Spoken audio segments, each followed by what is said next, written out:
Hi, everybody. Welcome to another episode of Sessions with Paula. I am back after taking a little hiatus, and today I have such a special guest, Dr. Rose. I met Rose not last year, but the year before. I went to her workshop, absolutely fell in love with her, and then we had an amazing dancing evening. So, love her dancing, love her teaching, love her work, and that's what she's here. So let me start by introducing Dr. Rose. So after many years of clinical experience as a pelvic floor therapist, specializing in sexual wellness, Dr. Rose saw that in order to improve your sex life and strengthen your relationships, it is important to take a holistic, affirming approach because societal pressures and unrealistic standards perpetuated by the media have kept us from fully connecting to our pleasure and our body and our partners for way too long. She has trained medical doctors, therapists, and other health and wellness practitioners all over the world. In her signature Reclaim the Flame method, which I can't wait to hear about, that combines neuroscience, somatic, integrative sex counseling to create 30-second science-backed rituals that help her clients create ease and excitement surrounding intimacy so that they can feel confident and connected in all areas of their relationships. Welcome, Rose. We're so excited to have you. Let's start. You have so much. I love this switch that you did. So you did pelvic floor therapy for a really long time. Now you're a sexual wellness coach. Tell us a little bit about what inspired that transition and what inspired the work that you're doing. Yeah, great question. Also, I'm so honored to be here. Thank you for having me. Of course. Anything I get to do with you, I just enjoy. So Thank you. I was living my dream job. I loved my work. I was working as a pelvic floor physical therapist in a amazing facility where every person that would come to us would see a sexual medicine physician, a sex therapist, and myself. We had people from all over the country, all over the world coming to see us. So I learned a lot, and I was in heaven, but my own health was completely exploding. And I was hearing from my patients, like, I am talking to my doctors, they're telling me everything's normal, they're telling me my labs are fine, they're telling me to have a glass of wine and try some lube, right? That medical gaslighting, and just where the medical system fails to take us from like suboptimal, like barely functioning, to like thriving. And I got really curious about that for myself and for my clients. And that's when I went on this journey of trying to discover what else we need to fully heal holistically.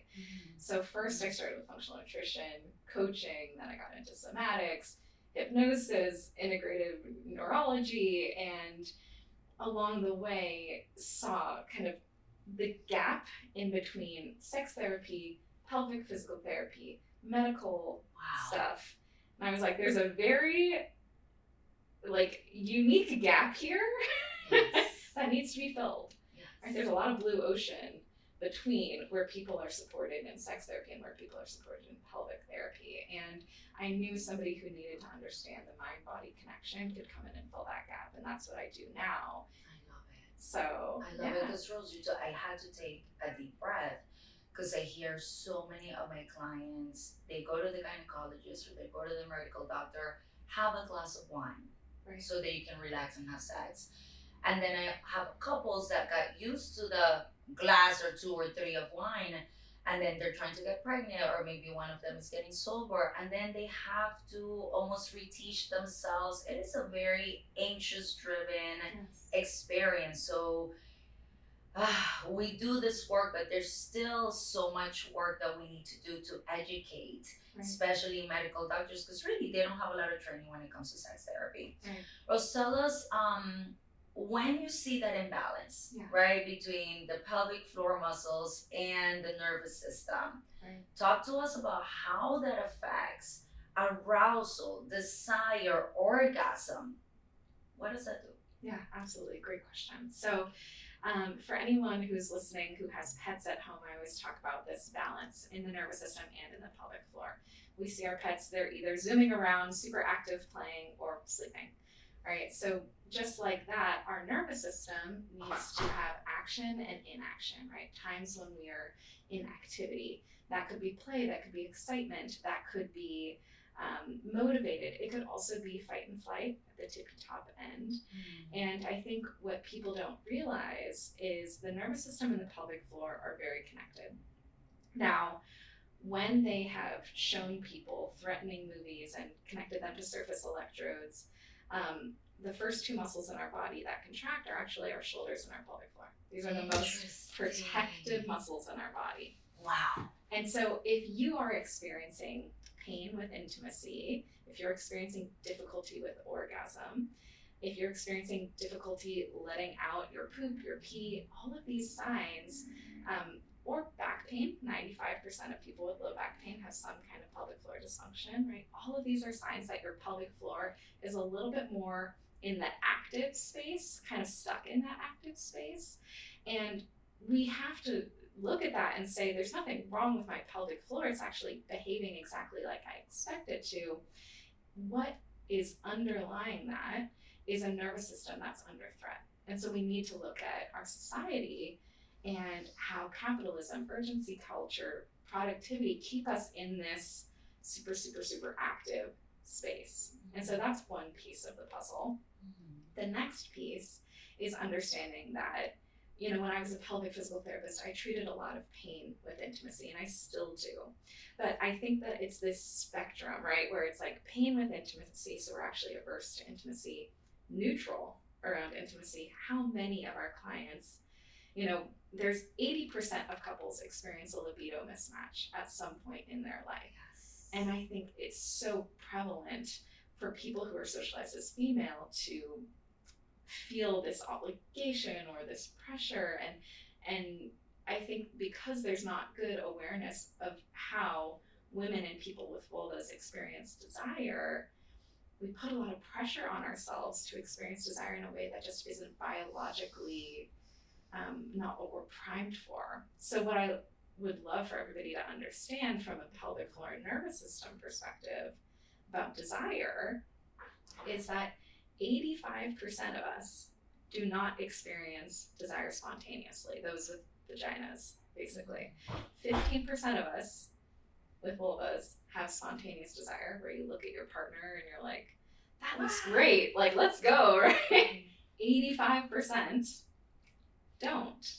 And so within that 85%, I call it the dessert stomach desire. And so we have to understand that we need three things for that responsive desire, that dessert stomach desire, where we're like, I'm full, I'm not hungry, I don't need to eat, I'm not craving food, but if I smell cookies baking, I'm gonna get in the mood, right? If I'm exposed to something sexy, or if I'm exposed to something that feels connective with my partner, I might start to get in the mood.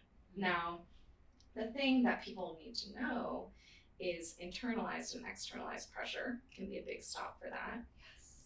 And then the other piece is a nervous system and pelvic floor that is not optimized. So I always talk to people about this, but research shows that people with penises and people with vulvas actually need different nervous system levels to have the optimal genital arousal.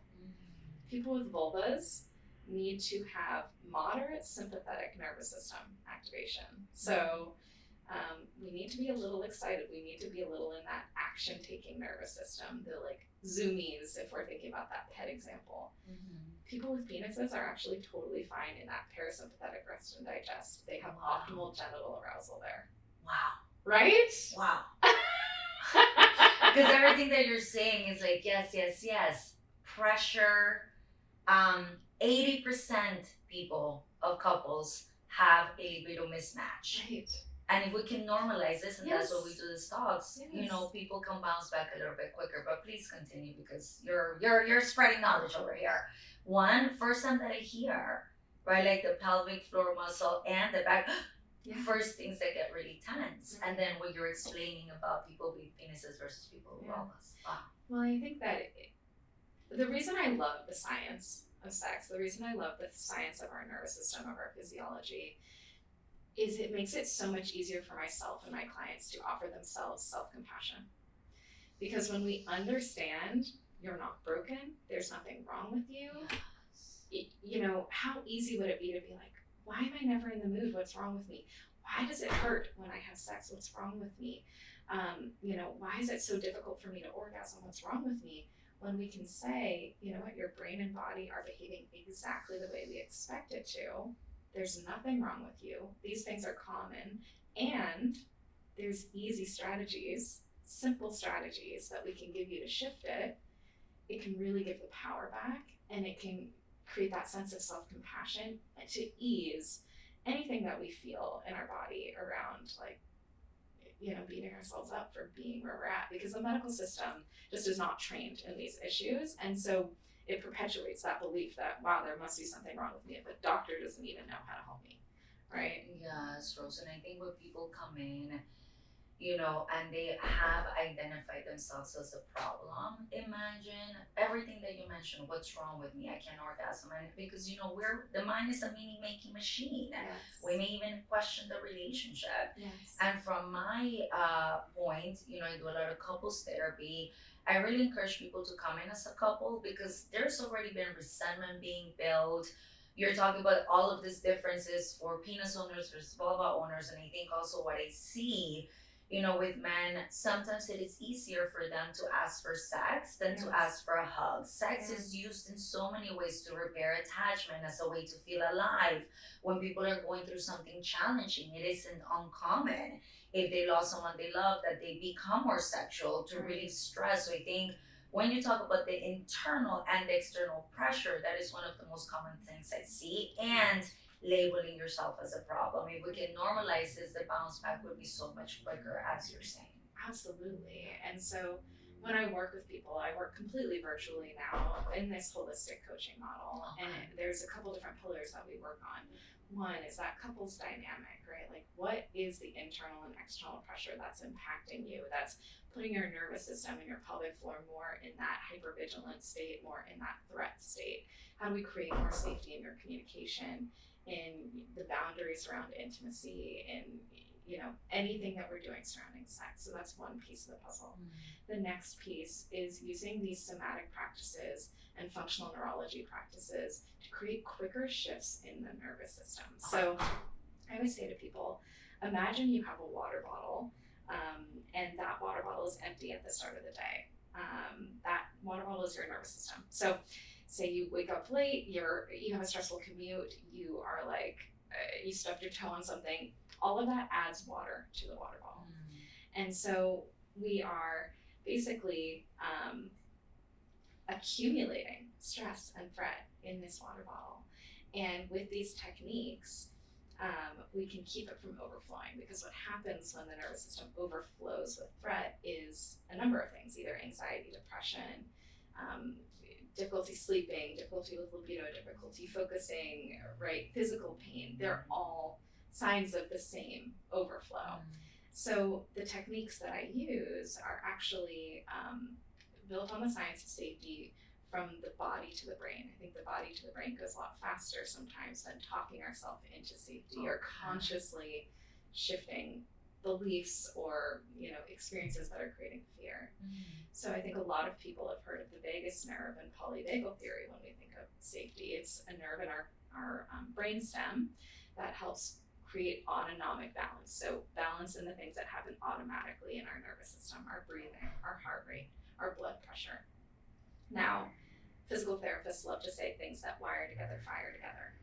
And that means the next door neighbors work as teams. So everything in your brainstem that's super close to your primitive brain, your amygdala, the part that feels fear, can create faster shifts for safety. And 3 of those 12 cranial nerves actually control the eyes. And when we can see danger coming, that is one of the biggest safety indicators for us. Right? So what our eyes are doing, and they've seen, if anybody here is familiar with EMDR therapy, right? So they've seen that eye movements actually decrease emotional distress, release dopamine. And think about what we're doing on a daily basis. We're looking at our phones, we're looking at our computers, we're focusing super close with our eyes. It's actually mimics what we do when we're in danger, where we're focusing on the danger ahead of us.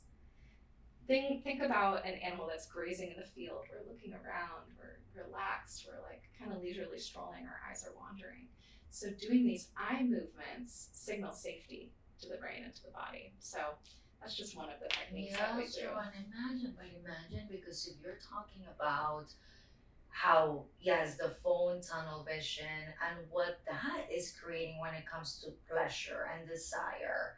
And you mentioned this earlier, internalized ideas of like productivity and capitalism, all of these things that really get in the way. That's really interesting. And so when you talk about these techniques, eye movement is one of them. Yes. And this you do with the people when you're Yes. doing the work. It's part of the way that you work with them. Yes, and it's something simple that you would do on a daily basis once or more times a day. Okay. And the way that we do it is you would check a range of motion. So, we're seated. Usually I would stand and, rotate my whole body just to see, because there's a bigger shift. We can try one together, but you can also test your neck, see how tight it feels. Everybody do it Yeah. as you're watching this. see how tense it feels. We're going to try a couple different eye exercises. Signs that your nervous system is shifting are feeling relaxation, yawning, sighing, eyes watering, mouth watering. So, check a range of motion, and then also ask yourself, like 0 to 10, 10 being I'm feeling great emotionally and physically, 0 being I'm feeling pretty depleted. Just give yourself a number. Come on, guys, join us. Check in right now. Give yourself a number. Okay. And then we're going to do our first one. These are so simple, so fast. We're just going to start looking around the room. Just looking around the room. Just noticing. And it helps if you actually turn around and kind of see what's behind you and look at the 4 corners in the room as well. Okay, I just realized already. So it's working. 30 seconds, people. The next thing that we can do is, it's gonna look kind of funny, but we can do it together. So you're gonna hold a finger in front of your face. Okay. Should be as close as it can be without being double or blurry. And keeping your eyes on the finger, we're going to move the finger away and come towards. And away and come towards. Away and come towards, and then keep it towards, and then we're going to put our eye on the finger and then something in the distance, and then finger and something in the distance, finger, something in the distance. I'm super susceptible to this stuff because I practice it all the time, but that's something that we can practice. The other thing that I love to do is vagus nerve stimulation, so ears, ear massages, wiggles of the ears, neck massages, all of that. So recheck your range. Mine's a little better. Recheck your number if you were following along. And so these things that are so simple, so quick, can actually create these bigger shifts when we stack them throughout the day. And so that helps optimize the nervous system. And then we know that a pelvic floor is just doing what the nervous system says, so your pelvic floor is going to be optimized. Yes. Right? Wow. The other thing that we know is when we're in a relaxed system, we're breathing with our diaphragm, and the pelvic floor and the diaphragm work like a piston in a car, right? So as we inhale, diaphragm lowers, pelvic floor lowers. As we exhale, diaphragm lifts, pelvic floor lifts. So the more relaxed we are, the better we're breathing, the more blood flow we're getting to our pelvic floor. And then the last piece of the puzzle that I love to do with clients is to figure out what helps you smell the cookie, so to speak, like what helps you activate your dessert stomach. And some of that is physical movements to help get blood flow to the genitals and help get mindfulness to the genitals. They actually say genital-based mindfulness significantly improves orgasm, libido, genital arousal, and significantly decreases stress and depression. So we do a lot of genital-based mindfulness. And I think that you can use this because, we were talking about this earlier, Ross, when we think about genital pelvic floor penetration disorder, erectile dysfunction. In all of these diagnoses, the pelvic floor is involved. Yeah. But also when we understand how the nervous system really affects the pelvic floor, because I have a lot of clients where I refer them to a pelvic floor therapist and we work in together, we collaborate, but you do it all at once, which I think is really awesome. Right. And I will say, oftentimes I do co-treat with therapy, co-treat with pelvic floor therapy, because sometimes somebody would benefit from a hands-on assessment, or sometimes somebody would benefit from deeper therapeutic work, right? More trauma-based work where I am doing coaching. So I always say I'm like a strategist. I meet you where you are and I move you forwards. We're not, going backwards. I'm not having you relive any past trauma. It's very tool-based. And the thing about this is, I do a lot of provider trainings for health and wellness practitioners, a lot of therapist trainings, a lot of pelvic floor physical therapist trainings. And, all of these techniques can be used by any provider, just to bring a little connection to the mind and to the body. Because I think in our medical system, we separate the two, and we just can't, right? Every emotion has a physical sensation. Every thought we have creates either a safety signal or a danger signal in the body, which creates a nervous system response and pelvic floor response, right? And every communication we have with our partner has a nervous system and pelvic floor response. So we can't separate the two. But I love connecting those dots. I find it so fun and interesting.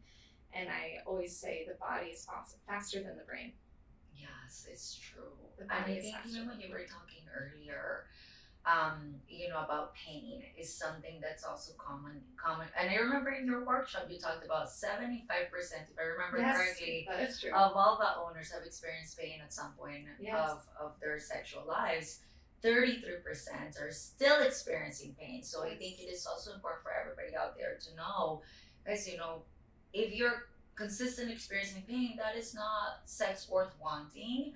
And I love to hear a little bit of how coaching, tool-based versus therapy, because this is also going to help you seek the right provider. Thank you so much, Rose, for your time, for your wiseness.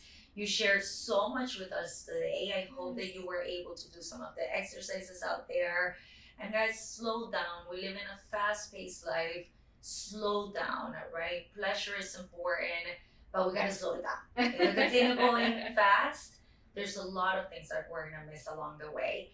Rose, where can people find you? Yes, my website is bewellwithrose.com. I'm on Instagram at bewellwithrose. I love when people watch interviews like this and reach out and share, this is what I'm taking away, or, oh, I didn't realize that. Please connect with me.